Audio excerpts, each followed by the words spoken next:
नमस्कार दोस्तों स्वागत है आप सबका आपका अपना यूट्यूब चैनल सुरज शाहदेव में। मैं हूं सुरज शाहदेव। दोस्तों आज इस वीडियो के माध्यम से हम बात करेंगे भारत में एक बहुत पढ़ा लिखा इंसान जो बिहार का रहने वाला है और अभी पूरे भारत में राजनीतिक दलों के रणनीतिकार अपने आप को घोषित करते हैं और चुनाव जिताने की दावा करते हैं कि वो जिस पार्टी के साथ सटते हैं उसकी वो सरकार बना देते हैं और अब वही शख्स कांग्रेस ज्वाइन करने वाले हैं। जी हाँ, हम बात कर रहे हैं पीके की, यानी कि प्रशांत किशोर की बात कर रहे हैं, जो अभी हाल ही में राहुल गांधी और सोनिया गांधी प्रियंका गांधी से मिलकर कांग्रेस ज्वाइन करने वाले हैं। और जो पीके कांग्रेस को मटिया मेट कर दी, जमींदोज कर दिया है, वही पीके अब कांग्रेस में शामिल होकर कांग्रेस में बहुत जल्द वो महासचिव शायद बनेंगे और इसके बाद कांग्रेस को रिवाइव करेंगे, कांग्रेस को एक नए कलेवर नए रूप में लाएंगे और आमूलचूर जो परिवर्तन करना पड़ेगा कांग्रेस में वो करेंगे। साथ ही साथ वो राहुल गांधी के कद को भी बढ़ाएंगे। कांग्रेस में राहुल गांधी से मिलने से पहले सबसे पहले वो प्रियंका गांधी से मिले। प्रियंका गांधी से मिलने के बाद वो राहुल गांधी से मिले। उसके बाद वर्चुअल मीटिंग में उन्होंने सोनिया गांधी से भी मिले और वहीं इन लोगों का डिस्कशन हुआ कि कैसे कांग्रेस को आगे बढ़ाया जाए, कैसे कांग्रेस को आगे बढ़ाएंगे। वो इन सारी बातों के बारे में उन लोगों को उन्होंने जानकारी दी और ऐसा कहा जा रहा है कि पहले प्रियंका गांधी से मिले फिर राहुल गांधी से, यानी कि प्रियंका गांधी से राहुल गांधी के कद को ज़्यादा बड़ा करने की एक कवायद है, एक उसकी रणनीति है कि प्रियंका गांधी से बड़े राहुल गांधी या पूरे कांग्रेस में राहुल गांधी ही सर्वे सर्वा है, इसको वह साबित करने में लगे हुए हैं। जब हाल ही में थर्ड फ्रंट या फोर्थ फ्रंट की जो बात हो रही है दोस्तों, इस थर्ड फ्रंट और फोर्थ फ्रंट को लेकर के पीके ही सबसे पहले शरद पवार से मिले थे और अन्य दलों से मिल करके वो ममता बनर्जी के नेतृत्व में फोर्थ फ्रंट बनाने की बात कर रहे थे या थर्ड फ्रंट बनाने की बात कर रहे थे। उसी दौरान उन्होंने एक बयान दिया था, जो उस बयान को सूत्रधार माना जाता है कि वो बयान के कारण ही कांग्रेस में वो जाने के लिए रास्ता बनाए थे। उन्होंने कहा था कि मोदी जी से और भाजपा से लड़ने के लिए चाहे आप थर्ड फ्रंट बनाए या फोर्थ फ्रंट बनाए, बिना कांग्रेस के ये सफल नहीं होगा। यही कांग्रेस के लिए जीवन दायी हो गया। यही बात जो पीके ने जब अपने मुखबिंद से कहा तो वह विपक्षी दलों के लिए एक प्रकार से यह साबित हो गया कि बिना कांग्रेस के थर्ड फ्रंट नहीं बन सकता है। और कांग्रेस ने भी पीके पर भरोसा जताया और उनको लगा कि पीके अब कांग्रेस का उद्धार कर सकते हैं, कांग्रेस को आगे ला सकते हैं। जब कांग्रेस के राहुल गांधी प्रियंका गांधी और सोनिया गांधी जब वो मिले, फिर राहुल गांधी प्रियंका गांधी और सोनिया गांधी राहुल गांधी प्रियंका गांधी की एक बैठक अन्य नेताओं से हुआ, जिसमें मल्लिका खड़गे अर्जुन जी थे, वेणुगोपाल जी थे, कमलनाथ जी थे, अंबिका सोनी जी थे, हरीश रावत जी थे, आनंद शर्मा जी थे, जिनको कहा जाता है कि ये सब के सब गांधी परिवार के बहुत क्लोज हैं, नज़दीकी हैं। और इन सब के बैठक में ही यह रखा गया था कि क्या पीके को कांग्रेस में लिया जाए और क्या पीके को महासचिव बना दिया जाए। हालांकि जो बैठक में हुई थी इसकी बात सामने नहीं आई, क्योंकि जो नेता बैठक में बैठे थे इन लोगों ने कोई भी मीटिंग की बात बाहर में आकर के नहीं रखा है। वही जब पीके जी राहुल गांधी से और प्रियंका गांधी से मिले थे, उन्होंने भी मीडिया को इससे कोई बात की जानकारी नहीं दी थी। हालांकि एक अर्चना डालमिया जी थी जो सोशल मीडिया में एक ट्वीट की थी, warm welcome into Congress, into the Congress family. जब उन्होंने टिप्पणी की थी राहुल गांधी से और प्रियंका गांधी से पीके के मिलने के बाद, तो फिर कुछ देर के बाद हालांकि इस ट्वीट को हटा दिया गया था, लेकिन जो मैसेज जाना था लोगों तक पहुंच चुका था कि ये वेलकम जो मैसेज था वो और किसी के लिए नहीं बल्कि पीके के लिए है। तो दोस्तों आज हम बात करेंगे यहाँ पर कि पीके क्या सचमुच में बहुत बड़े रणनीतिकार हैं, क्या सचमुच में पीके जिस दल के साथ लग जाते हैं उस दल के वो चुनाव जिता देते हैं। आज हम इन्हीं सब चीज़ों के बारे में बात करेंगे दोस्तों। तो सबसे पहले जानते हैं दोस्तों कि पीके जो सबसे पहले भाजपा में वो 2013 2014 में वो शामिल हुए थे या भाजपा के लिए काम करने आए थे। भाजपा में बहुत सारे आईआईटियंस और बहुत सारे मल्टी नेशनल कंपनियों में काम करने वाले लोग अपने जॉब छोड़ करके मोदी के साथ जुटे थे। उसी में एक पीके जी भी आए थे। हालांकि पीके के साथ जिन लोगों को काम करना था उन लोगों ने सोशल मीडिया में साफ साफ कहा था कि पीके का बहुत बड़ा रोल नहीं था, बस एक छोटा सा रोल था। नारा लिख देने से कोई पार्टी विजयी नहीं हो जाती है, क्योंकि उसके लिए पार्टी के नेता की छवि अच्छी होनी चाहिए, पार्टी की अच्छी कार्यकर्ता की पकड़ होनी चाहिए। बिना पार्टी की छवि, बिना नेता की अच्छी छवि के किसी भी पार्टी को आप चुनाव नहीं जिता सकते थे। जब 2013-14 में ये भाजपा नरेंद्र मोदी के साथ जुड़े और नरेंद्र मोदी 2014 चुनाव में बहुमत के साथ जब सत्ता में आए, प्रधानमंत्री बने, तो यही कहा जाता है कि यही पीके सबसे पहले मोदी जी अमित शाह जी के पास गए और अमित शाह जी के पास जाने के बाद इन्होंने कहा था अब तो मैंने चुनाव जिता दिया है, अब मेरा क्या होगा, यानी कि मुझे क्या। तब अमित शाह जी ने कहा था कि आपको पेमेंट में रखा गया था, आपको पैसा दे दिया गया था, इसके अलावा आपको और क्या चाहिए। इस बात से वो पीके वहां पर अमित शाह की इस बात से वो नाराज हो गए थे और अपने आप को भाजपा से अलग कर लिए थे। ऐसे उनके साथ के लोगों के द्वारा कहा जाता है दोस्तों, जो पब्लिक डोमेन में है ये सारी बातें। फिर वो भाजपा को नीचा दिखाने के लिए या हराने के उद्देश्य से वो यहाँ बिहार आते हैं और यहाँ लालू प्रसाद और जनता दल यूनाइटेड को, नीतीश कुमार को वो एक साथ मिलाते हैं। हालांकि 2014 के लोकसभा चुनाव में जेडीयू जब अकेले चुनाव लड़ी थी वो मात्र 2 सीटों में सिमट कर रह गई थी 40 में से। उसके बाद वो विधानसभा चुनाव में पीके जी के साथ होते हैं और वहाँ भाजपा जेडीयू और लालू प्रसाद जी की सरकार बन जाती है। हालांकि इस पर जब श्रेय पीके लेते हैं तो नीतीश कुमार जी का भी कहना था कि पीके का बहुत ज़्यादा रोल नहीं था, वो लालू प्रसाद और नीतीश कुमार जी के पास बस एक मैसेंजर का काम करते थे और एक नारा सिर्फ वो लिख दिए थे। नारा लिखने से कोई चुनाव नहीं जीतता है। जो सीट जनता यूनाइटेड को चाहिए था, जो सीट लालू जी को देना चाहते थे, इस बात का संदेश पीके लालू प्रसाद तक पहुंचाते थे और लालू प्रसाद की बात वो जनता दल यूनाइटेड तक पहुंचाते थे। और ये कहा जाता है कि बिहार में वो कांग्रेस को दूर रखे थे, जिसका नतीजा था कि राहुल गांधी या सोनिया गांधी वहां चुनाव पर नहीं गए थे, यानी कि कहीं ना कहीं वो कांग्रेस के कब्र खोदने का भी वहां पर वो काम किए थे। उसके बाद जब वहाँ पर ये सरकार बन जाती है दोस्तों, फिर वो क्या होते हैं, बहुत कैबिनेट मंत्री का स्तर का दर्जा पीके जी को दिया जाता है। जनता दल यूनाइटेड में होने के बावजूद भी दूसरे दलों के लिए दूसरे राज्य में जब वो काम करने लगते हैं तो इसका विरोध पार्टी में होता है और उसको साइड कर दिया जाता है। फिर वो जनता दल यूनाइटेड से अलग होकर फिर से वो मोदी जी के पास जाते हैं। हालांकि पीके जी का बातचीत 2014 से लेकर अब तक मोदी जी से डायरेक्ट होती है, जब चाहते हो तब बात करते हैं, जब चाहते हो तब मिल सकते हैं, इतनी उनकी हैसियत है अभी भाजपा में दोस्तों। तो फिर वो मोदी जी से मिलते हैं और मोदी जी से मिलकर कहते हैं कि फिर से मैं भाजपा के लिए और आपके लिए काम करना चाहता हूं। मोदी जी उसे कहते हैं कि कहिए क्या काम कर सकते हैं, क्या करना चाहोगे।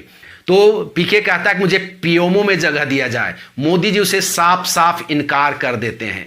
फिर उन्होंने कहा कि आप अमित शाह जी से मिल लीजिए। फिर वो अमित शाह जी से मिलते हैं और पार्टी में महासचिव बनने की बात करते हैं और अमित शाह जी के कमरे के बगल में अपना कमरा निर्धारित करना चाहते हैं। अमित शाह इससे साफ इनकार कर देते हैं और वो कहते हैं कि आपको पार्टी का महासचिव नहीं, आपको सचिव बनाया जा सकता है और आप संगठन के लिए काम कर सकते हैं। वो इस पद को स्वीकार नहीं करते हैं। वहीं वो अमित शाह जी को करते हैं। तब फिर नीतीश कुमार जी से बात करवा दीजिए और उनसे पार्टी में शामिल करा दीजिए। अमित शाह जी नीतीश कुमार जी से बात करते हैं और उनके कहने पर उसको पार्टी में उपाध्यक्ष बनाया जाता है। हालांकि एक इंटरव्यू में नीतीश कुमार जी ने भी इस बात को कहा है कि अमित शाह जी के कहने पर ही उसको जनता दल यूनाइटेड में लिया गया था और उसको पार्टी का उपाध्यक्ष बनाया गया था। लेकिन फिर वो ज़्यादा दिन तक वहाँ नहीं टिक पाते हैं, उसको भी वहाँ से किनारे कर दिया जाता है।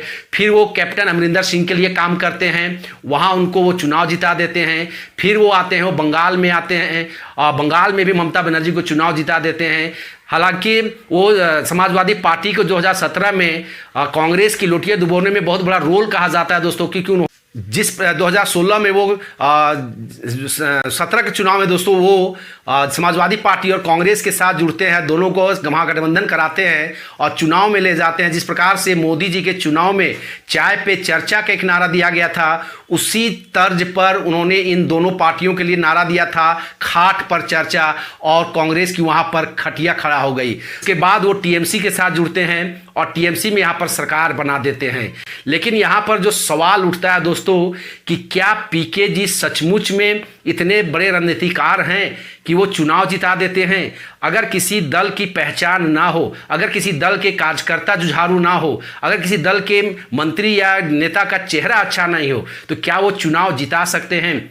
ये चुनाव जिताने और हराने की जो बातें करते हैं, ये पीके अपने मुंह से स्वयं करते हैं और मीडिया वालों के माध्यम से कराते हैं कि कहीं पर भी कोई अच्छा होता है तो पीके के क्या रणनीति है, तो इसका रणनीति है, करके पीके को ये लोग हाईलाइट करते हैं। और अब इन्होंने टीएमसी के बंगाल चुनाव के बाद इन्होंने घोषणा किया था कि अब रणनीतिकार का जॉब ये छोड़ देंगे और कुछ और करेंगे। यानी उसी वक्त से यह साबित हो गया था दोस्तों कि अब ये किसी पॉलिटिकल पार्टी में जुड़कर सक्रिय राजनीति करने की बात सोच रहे हैं। मुझे तो लगता है दोस्तों कि ये कांग्रेस में शामिल हो करके महासचिव बन करके जिस प्रकार से पकड़ कांग्रेस में बनाना चाहते हैं, अभी अगर हम देखें इनकी पकड़ कई क्षेत्रीय दलों के साथ काम करने के कारण अच्छा है दोस्तों। अगर तमिलनाडु में बात करें तो डीएमके के साथ उन्होंने काम करके वहां सरकार बन गया है, ये एम के स्टालिन के साथ थे। आपका तेलंगाना में आपके साथ इनके साथ में जगन रेड्डी के साथ काम किए, ममता बनर्जी के साथ इनकी अच्छी पकड़ हो गई है, समाजवादी पार्टी के साथ इनकी अच्छा पकड़ हो गई है, तो कैप्टन अमरिंदर सिंह के साथ अच्छी पकड़ हो गई है। तो वहीं अगर हम बात करें तो शरद पवार जी के साथ भी अच्छी पकड़ हो गई है। हालांकि इन्होंने शरद पवार को प्रधानमंत्री के पद से हटने की सलाह दी है कहा जाता है, और कहा जाता है कि उनको वो राष्ट्रपति का सपना दिखा चुके हैं, क्योंकि अगर थर्ड फ्रंट की सरकार बनती है अगली बार तो वो राष्ट्रपति बन सकते हैं। अब उनकी उम्र प्रधानमंत्री बनने लायक नहीं है और मुझे लगता है कि शरद पवार जी भी इनके झांसे में आ गए हैं और वो राहुल गांधी के साथ पार्टी में जुड़कर काम कर रहे हैं। मुझे लगता है कि इनका सोच ये है कि जिस दिन कांग्रेस पार्टी राहुल गांधी को प्रधानमंत्री के रूप में प्रोजेक्ट करेंगे, बाकी दल चाहे वो ममता बनर्जी हो, चाहे समाजवादी पार्टी हो, चाहे आपके शरद पवार हो, स्टालिन हो, आपका जगन रेड्डी हो, या लालू प्रसाद हो, या अन्य दल हो, यह दल कहीं ना कहीं राहुल गांधी जी का विरोध करेंगे तो राहुल गांधी अपने स्थान पर हो सकता है इसको प्रोजेक्ट कर दे और पीके को कहीं प्रधानमंत्री बनाने के लिए वो आगे ना कर दे। अगर पीके को आगे किया जाएगा तो वो पीके का ये सोच के चल रहे हैं कि ममता बनर्जी विरोध नहीं करेंगी, जगन रेड्डी विरोध नहीं करेगा, स्टालिन विरोध नहीं करेगा, शरद पवार विरोध नहीं करेंगे, कैप्टन जी विरोध नहीं करेंगे, शरद पवार की पार्टी आपका मुलायम सिंह यादव की पार्टी विरोध नहीं करेगी, लालू प्रसाद विरोध नहीं करेंगे तो वो प्रधानमंत्री बन सकते हैं। यानी कि मुझे लगता है कहीं ना कहीं पीके का जो अब सपना है वो देश के प्रधानमंत्री बनने का सपना है दोस्तों, और इसी सपने को लेकर के राजनीतिक महत्वाकांक्षा को लेकर के वो आगे बढ़ रहे हैं। हालांकि अब ये देखना है कि ये थर्ड फ्रंट बन पाता है या नहीं बन पाता है दोस्तों। और एक चीज अगर हम बात करें कि आखिर पीके जैसे लोगों की राजनीतिक जो व्यक्ति जो काफी अनुभवी हैं, जो लोग आज 40-50 साल से राजनीति कर रहे हैं, उन लोगों की एक कल का बच्चा जिनका जन्म 1977 में हुआ है, उसकी आज इतनी महत्व क्यों बढ़ गई है इन पार्टियों में? क्योंकि ये पार्टी से मुझे लगता है कि पीके से कहीं ज्यादा महत्वपूर्ण पार्टी के नेता का जो अनुभवी नेता है, जो कई सालों से विधायक है, सांसद है, मंत्री है, क्षेत्र में बने हुए हैं, इन लोगों का पीके से कहीं ज्यादा नॉलेज होगा। लेकिन आजकल जो राजनीतिक दल जो राजनीति कर, चाहे कांग्रेस की बात करें चाहे अन्य दलों की बात करें, ये एसी रूम में राजनीति करते हैं, ये क्षेत्र में जाते नहीं हैं, ये गांव गांव का दौरा नहीं करते हैं। आप कहीं नहीं पाइएगा कि राहुल गांधी या आप प्रियंका गांधी को ही ले लीजिए, वो अगर 75 जिला है यूपी में तो क्या वो 75 जिला का भ्रमण आज तक किए हैं? जवाब मिलेगा नहीं। राहुल गांधी के 2800 राज्य में जितने जिले या अगर क्षेत्र हैं क्या इनमें भ्रमण किए हैं? तो पता जवाब मिलेगा नहीं मिलेगा। नतीजा क्या होता है दोस्तों कि आजकल का जो नेता एसी रूम में बैठकर राजनीति करते हैं, क्षेत्र में नहीं जाते हैं, लोगों से संपर्क नहीं करते हैं, तो उनको लोगों के बीच में जो चर्चाएं होती है, जो बातें होती है, जिस मुद्दे को लेकर के वो डिस्कस करना चाहते हैं, वोट करना चाहते हैं, इन मुद्दों की जानकारी इन लोगों को नहीं होती है। नतीजा ये होता है कि ये लोगों की आकांक्षाओं के अनुसार, लोगों की सोच के अनुसार अपना एजेंडा तैयार नहीं कर पाते हैं दोस्तों, और ये चुनाव हार जाते हैं। वही काम आज ये पीके जी करते हैं, अपना दल लिए हैं और ये अपने दल के साथ में कई मुझे लगता है हजारों लड़के इसमें शामिल है।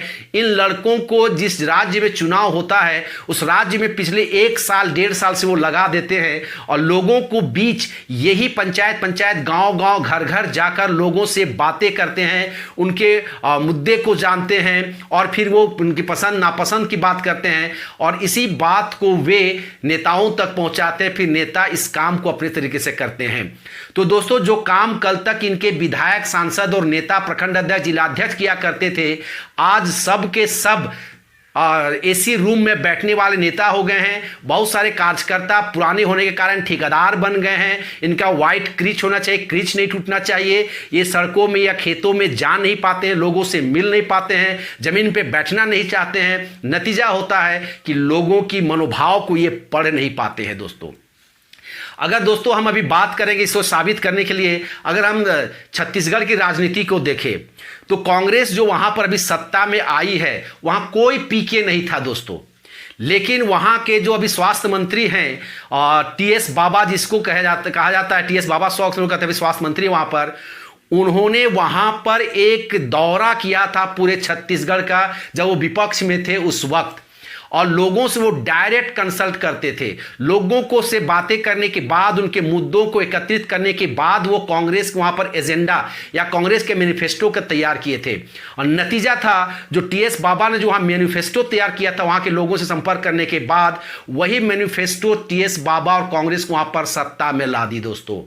यानी कि कहने का मतलब यह है दोस्तों, जो काम पीके हजारों करोड़ रुपया लेके करता है वो पार्टी के कार्यकर्ता निस्वार्थ भाव से फ्री में कर सकते हैं दोस्तों, और उसके नेता भी पैदा होंगे। वो चुनाव एक बार नहीं 1000 बार जीतेंगे, क्योंकि चुनाव पीके को देखा जाता है कि वो जब भाजपा के साथ रहे, चुनाव जीते के बाद भाजपा से हट गए, नीतीश जी के साथ रहे, नीतीश जी के साथ छोड़ दिए, कैप्टन जी के साथ हुए, कैप्टन जी के साथ छोड़ दिए, समाजवादी पार्टी के साथ ये हारने के बाद उसको छोड़ दिए, जगन रेड्डी को छोड़ दिए, आपके स्टालिन जी को छोड़ दिए, ममता बनर्जी के साथ आए, ममता बनर्जी को फिर छोड़ दिए, अब फिर से वो कांग्रेस में जाने की तैयारी कर रहे हैं। यानी कि ये पीके किसी राजनीतिक दल का व्यक्ति नहीं है, यह तत्कालीन क्षणभंगुर जो होता है, थोड़े समय के लिए किसी राजनीतिक दल को लाभ तो पहुंचा देते हैं या पहुंचा सकते हैं, हालांकि इसमें बहुत ज़्यादा सत्यता नहीं है दोस्तों। हालांकि जिस प्रकार से कहा जाता है कि मोदी की इन्होंने सरकार बनाया था, उस वक्त दोस्तों कांग्रेस की इतनी बदनामी थी, कांग्रेस में लीडरशिप की कमी थी, घोटालों की लाइन्स लग गई थी, जिसके कारण देश की जनता कांग्रेस को बदलना चाहती थी, सरकार को बदलना चाहती थी, कांग्रेस को पदमुक्त करना चाहती थी, और उस वक्त उनको मोदी जी के रूप में एक ईमानदार आदमी मिला। तभी जाकर देश की जनता ने मोदी जी को चुना है दोस्तों, कोई पीके के लिए नहीं चुना है। अगर पीके के लिए चुनते तो कोई जिस ऐसे राजनीतिक दल को जिता दे वो, जिसका आज एक भी सदस्य नहीं है, कोई कार्यकर्ता नहीं, नई पार्टी बनाकर कोई सरकार बना के दिखा दे पीके जी। अगर पीके जी में इतना दम है तो ऐसा नहीं होता है दोस्तों। अतः राजनीतिक दलों को अपने नेता, कार्यकर्ता और जनता पर भरोसा होना चाहिए, उनको क्षेत्र में बने रहना चाहिए, चुनाव जीते चाहे हारे। आप देख, जब से पीके हट गए भाजपा से, भाजपा लगातार चुनाव कई राज्यों में जीती है दोस्तों। हालांकि अभी फिर कुछ बंगाल में चुनाव हार गई जरूर है, लेकिन इसे यह साबित नहीं होता कि बंगाल में चुनाव हारने के बाद भाजपा अब समाप्त हो गई है। हालांकि बंगाल में चुनाव वो नहीं हारी है दोस्तों। बंगाल में भाजपा की 3 विधायक थे और अभी उनके पास 77 विधायक हैं, यानी कि 3 से 77, यानी कि उनकी सीढ़ी बढ़ी है, घटी नहीं है दोस्तों। अतः भाजपा की हार उसको नहीं कहा जा सकता है। हाँ, इतना कहा जा सकता है कि भाजपा वहां सरकार बनाने से चूक गई है, यानी कि वहां की जनता भाजपा को और तौलना चाहती है, समझना चाहती है, परखना चाहती है। अगले बार देख लीजिएगा भाजपा वहां पूर्ण बहुमत के साथ सरकार बनाएगी। अभी कांग्रेस वहां 0 पे आउट हुई है और सीपीएम 0 पे आउट हुई है। अगले साल ममता बनर्जी कहीं वहां 0 पे आउट ना हो जाए दोस्तों। तो यही था दोस्तों पीके के बारे में जानकारी, जो आज बहुत बड़े चुनाव जिताने के तुरुप का पत्ता अपने आप को साबित कर रहे हैं, मीडिया वाले साबित कर रहे हैं। तो मुझे नहीं लगता है कि पीके इतने बड़ा स्ट्रेटेजिस्ट है या रणनीतिकार हैं कि किसी भी दल को चुनाव जिता सकते हैं। अगर सबको चुनाव जिता सकते थे तो वो सपा को और कांग्रेस को भी चुनाव जिता देते वहाँ पर, लेकिन उसको चुनाव वो नहीं जिता पाए। दोस्तों अगर ये जानकारी आपको अच्छी लगी हो तो आपसे रिक्वेस्ट होगा कि इसको आप ज़रूर लाइक करें, वीडियो को दोस्तों के साथ शेयर करें, और अगर इस चैनल में नए हैं तो प्लीज़ इस चैनल को ज़रूर सब्सक्राइब कर ले। मैं देख रहा हूं कि बहुत सारे लोग वीडियो तो देखते हैं लेकिन इसको सब्सक्राइब नहीं करते हैं। सब्सक्राइब करने पर दोस्तों पैसा नहीं लगता है, आपका कोई घाटा नहीं है लगता है। हाँ इतना है कि जब मैं कोई नया वीडियो डालता हूं तो उसकी सूचना आप तक पहुंच जाती है और आप उस वीडियो को देख पाते हैं दोस्तों। तब तक के लिए दोस्तों नमस्कार, जय हिंद।